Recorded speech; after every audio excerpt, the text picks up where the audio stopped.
Sustainable marketing is not a fad. It is here to stay.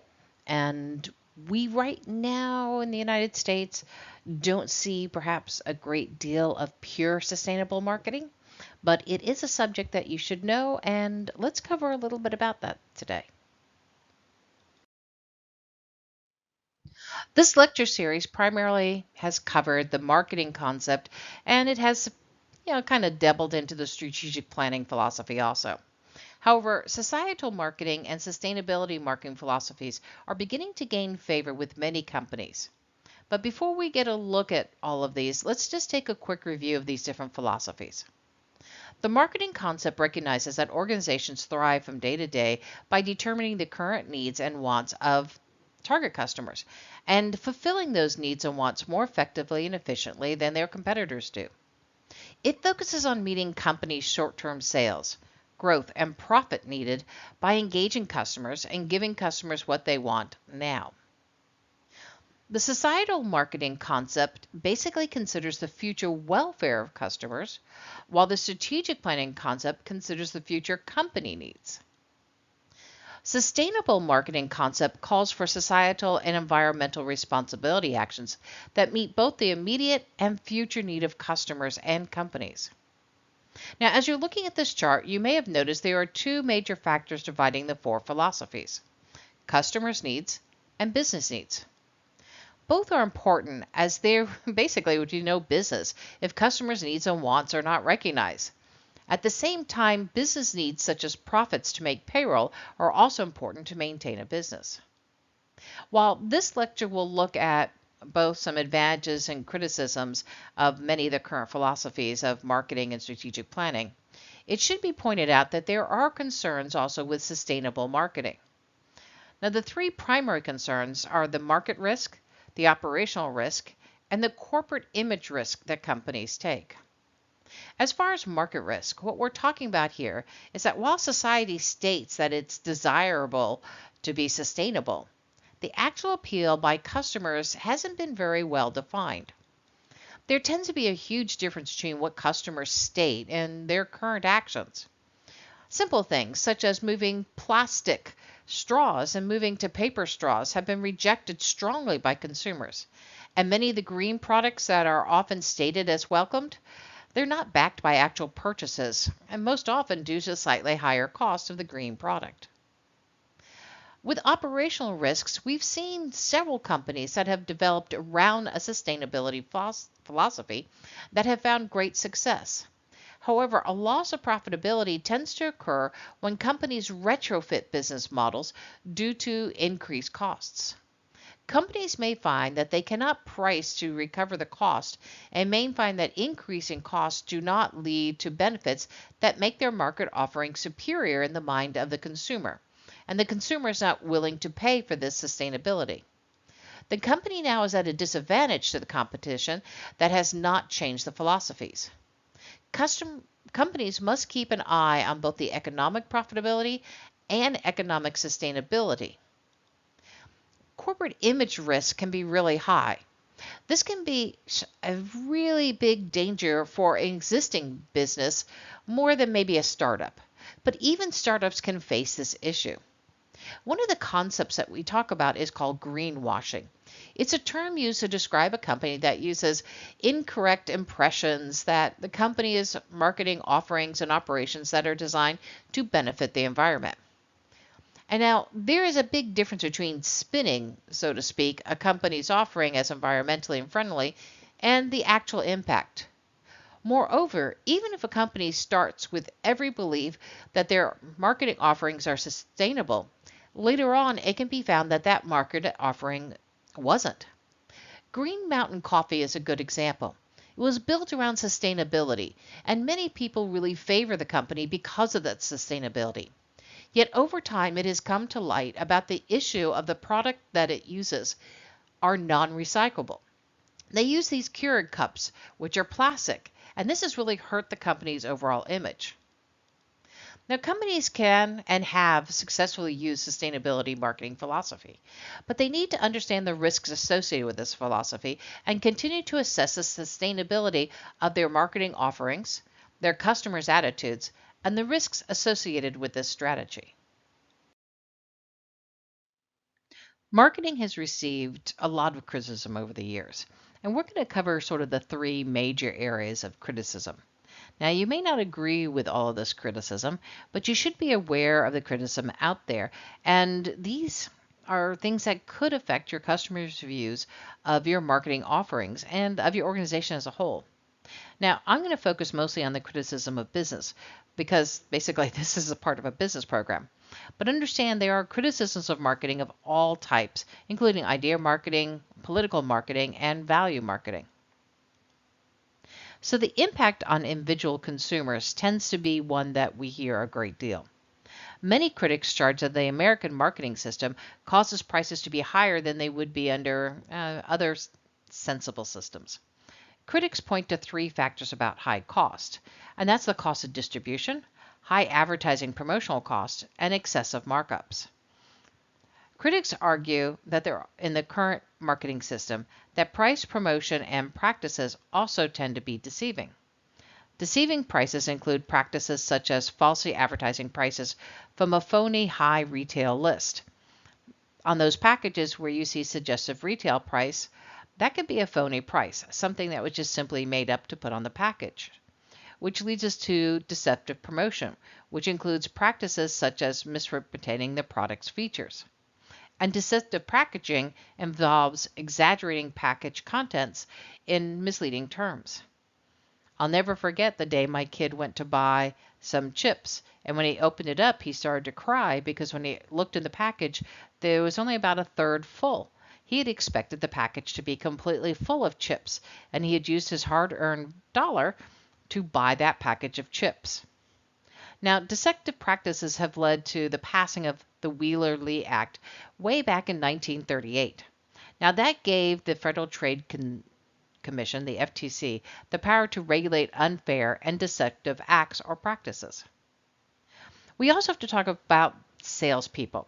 Now, salespeople are sometimes accused of high-pressure selling that, well, basically it's aimed to persuade people to buy goods they had no thought of buying. Now, one consequence of high-pressure selling is basically a reduction in long-term relationships with customers.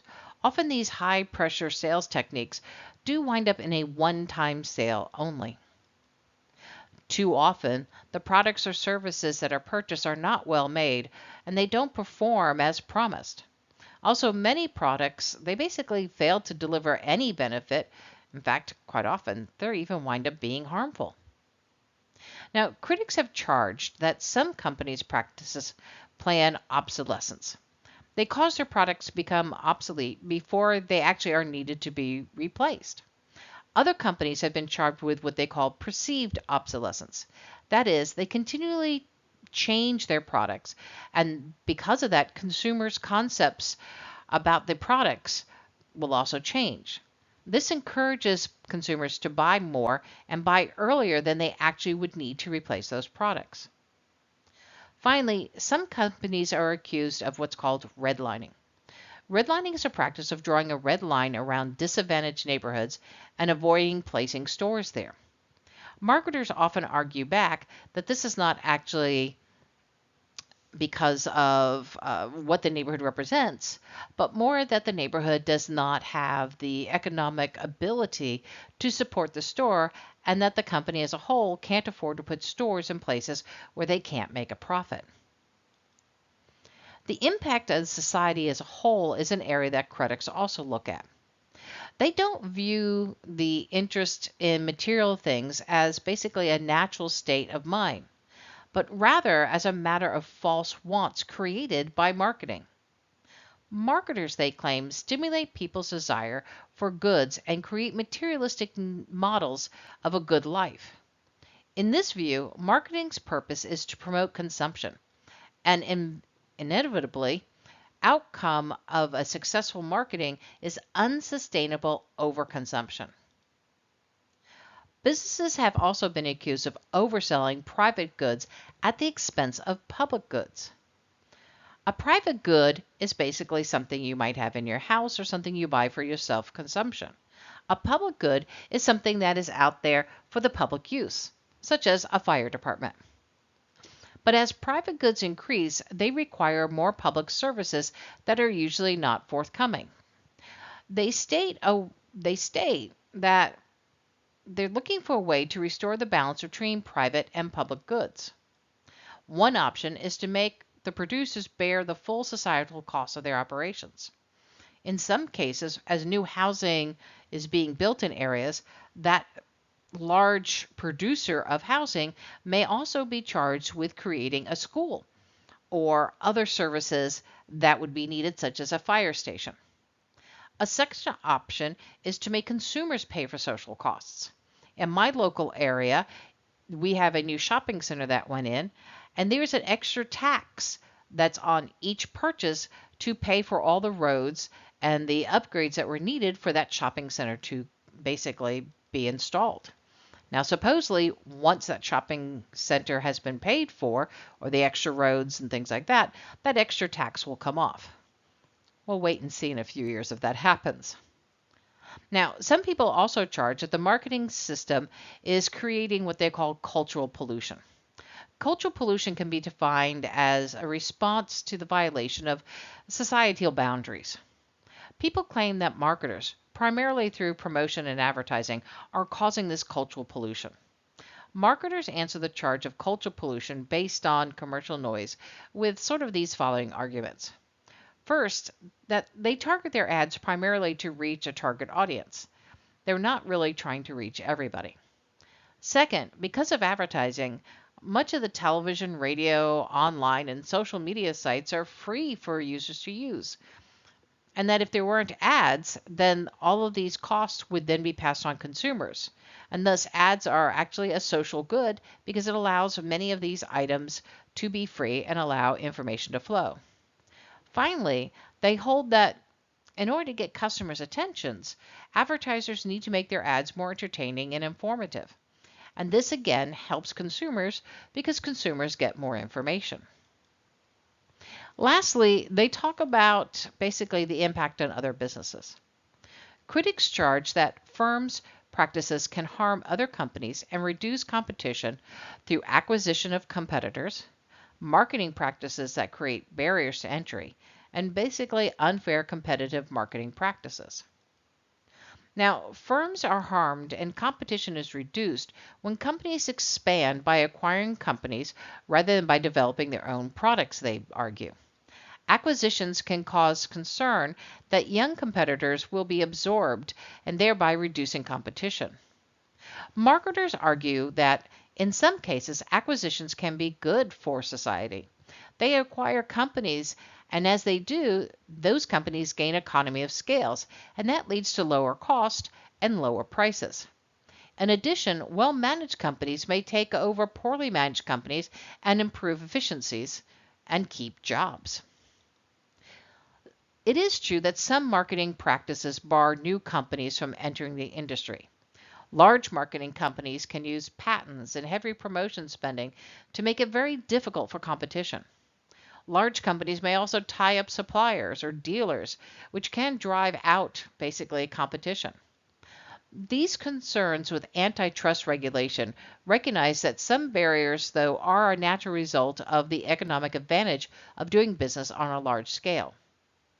Existing and new laws can challenge some of these other barriers that may be in place.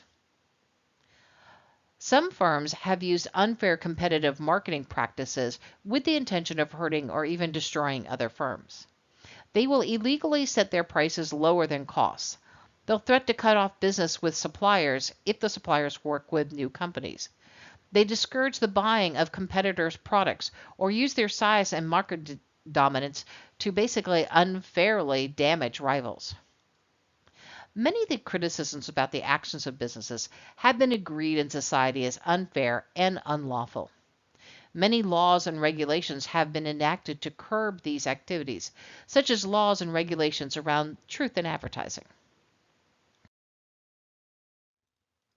Probably the most famous consumer advocate in the United States is Ralph Nader. Nader graduated magna cum laude from Princeton University, and in 1958 he graduated with distinction from Harvard University. Beyond being a lawyer, he is also an author of many books. In fact, it was his first book that basically brought him to the attention of the public. He made headlines as a young lawyer in 1965 with his book, Unsafe at Any Speed. It was a scathing lambasting of the automobile industry for producing such unsafe vehicles. That book led directly to congressional hearings and the passage of a series of automobile safety laws in 1966. By 2006, he was cited by The Atlantic as one of 100 most influential figures in American history. Time magazine has called him the U.S. toughest consumer. The New York Times said of him that what sets Nader apart is that he's moved beyond social criticism to effective political action. And a survey conducted in the 70s, the U.S. News and World Report rated him as the fourth most influential person in the United States.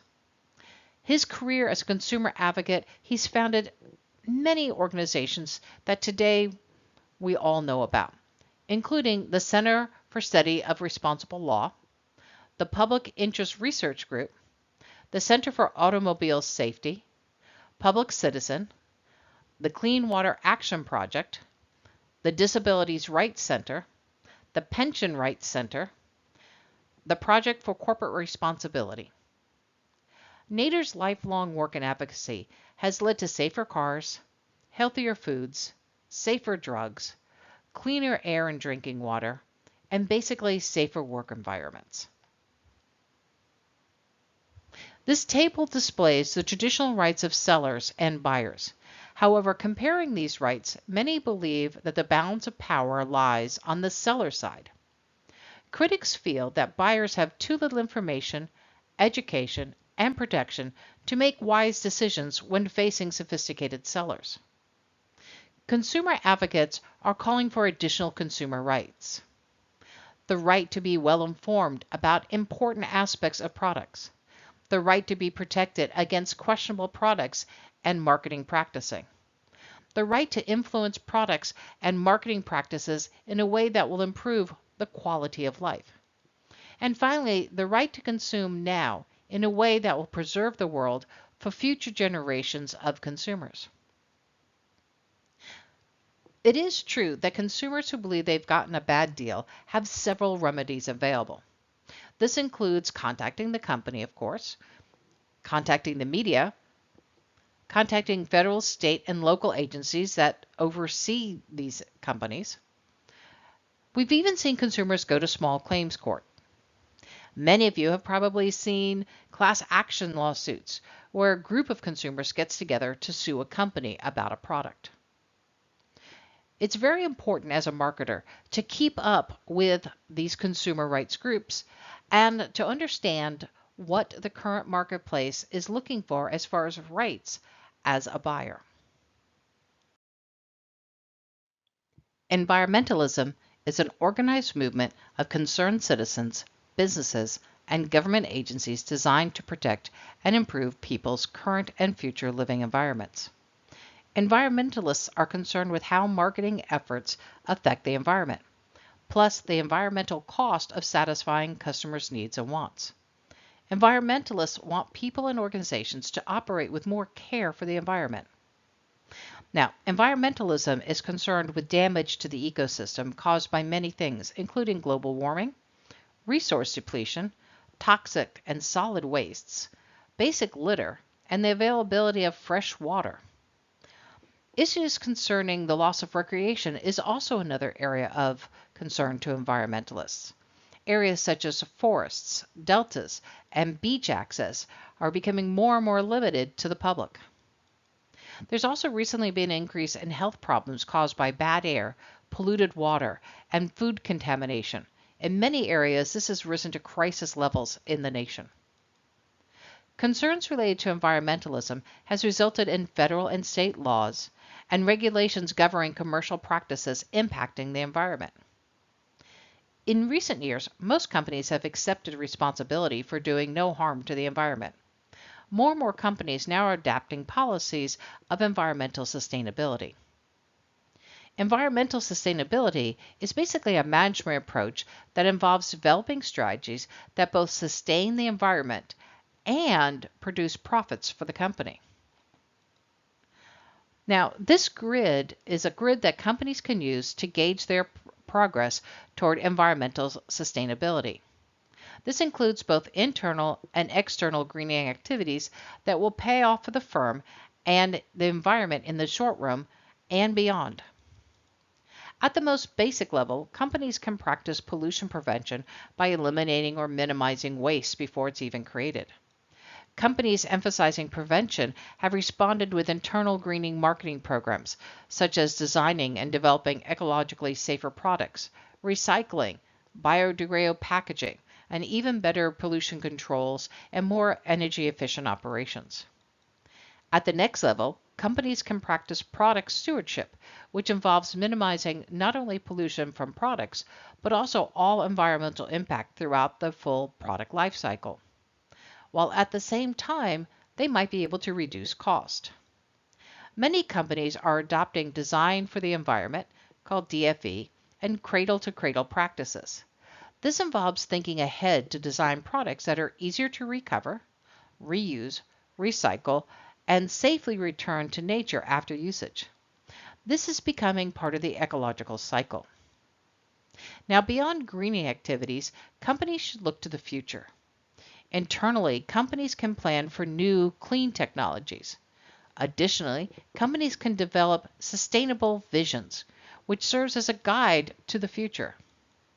Companies' products, services, and processes and policies must evolve in order to maintain our current environment. Under the sustainable marketing concept, a company's marketing plan should support the best long-run performance of the marketing system. It should be guided by 5 sustainable marketing principles. Consumer-oriented marketing means that a company should view and organize its marketing activities from the consumer's viewpoint. It should work hard to sense, service, and satisfy the needs of a defined group of customers, both now and in the future. According to the principle of customer value marketing, the company should put most of its resources into customer value building, marketing, and investments.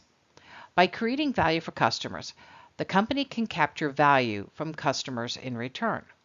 The concept calls for building long-term consumer engagement, loyalty, and relationships by continuing to improve benefits customers receive from the firm's marketing offerings.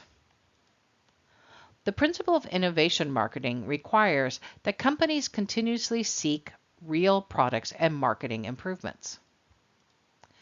Sense of mission marketing means that a company should define its mission in a broad social term rather than narrow product terms. Brands link their broader mission can serve the best long interest of both the brand and the consumer. Organizations that operate under this concept often have a double bottom line of value and profits, with profits often suffering as a result. By following the principle of social marketing, a company makes marketing decisions by considering consumers' wants, the company's requirements, consumers' long-run interests, and society's long-run interests. Professor Philip Kotler introduced the concept of social marketing and societal marketing back in the 70s after unethical practices of many companies became public. Social marketing says that products should not be made just for profit, but for the benefit of consumers and society as a whole. This philosophy promotes that goods should have basically a twofold aim. One, to satisfy consumers' immediate requirements and provide satisfaction, and 2, to take the benefit of society in the long run. Professor Kotler identified 4 categories of products based on long-term benefits and immediate satisfaction. Salutary products bring low short-term satisfaction, but benefit society in the long run. These products have low immediate appeal, but can benefit consumers long run. As an example, if you live in Florida, there are such things called hurricane shutters. This is not generally something that immediately satisfies someone to spend an enormous amount of money on. But in the long run, when hurricanes come through and your house is protected, you benefit. And so does society because the houses are not damaged. Things such as bicycle helmets, and insurance products are also examples. Desirable products bring immediate satisfaction and long-term benefits. As an example, iced tea with no sugar added not only brings immediate satisfaction if you're hot and thirsty, but it has long-term benefits by having antioxidants. Now, deficiency products do not serve either goal. They neither bring long-term nor short-term benefits to the consumer. Ear candles have proven to do little or nothing for ear wax, and actually they can increase the wax as the wax from candles have been known to enter the ear canal. Pleasing products bring high levels of immediate satisfaction, but they do not ensure long-term benefits and can even cause long-term harm to society. So high sugar foods and drinks and cigarettes both fall into this category. Now, based on this model, deficient products should be basically eliminated from the market. The challenge posed by pleasing products is that they sell very well, but they may, in the end, wind up hurting consumers. The product's opportunity, therefore, is to add long-term benefits without reducing the product's pleasing qualities. The challenge posed by salutary products is to add some sort of pleasing quality so they'll become more desirable in the consumer's mind.